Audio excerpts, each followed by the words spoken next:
Well, for the first time in more than 30 years, a U.S. president is openly threatening to deploy the military on American streets.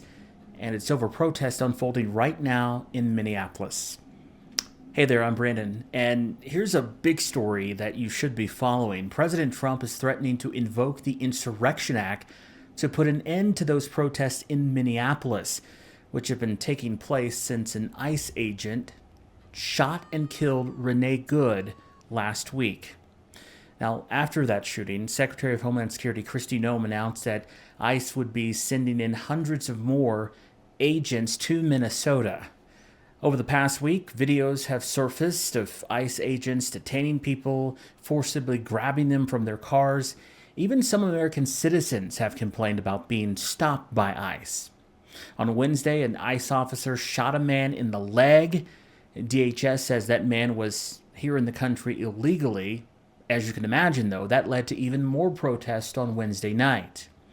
And here's what President Trump wrote on his Truth Social Thursday morning, saying that, quote, if the corrupt politicians of Minnesota don't obey the law and stop the professional agitators and insurrectionists from attacking the patriots of ICE, who are only trying to do their job, I will institute the Insurrection Act, which many presidents have done before me, and quickly put an end to the travesty that is taking place in that once great state. The Insurrection Act allows a president to deploy the military to put down an insurrection, civil disorder, or an armed rebellion.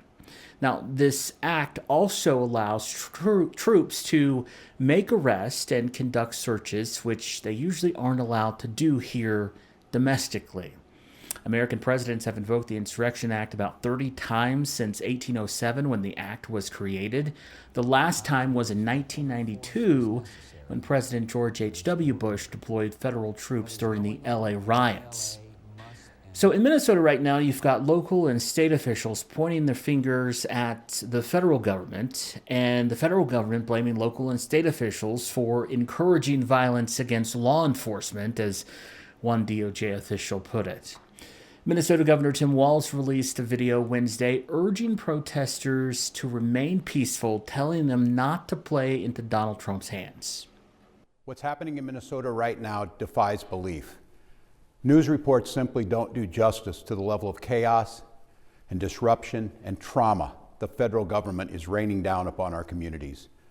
2,000 to 3,000 armed agents of the federal government have been deployed to Minnesota.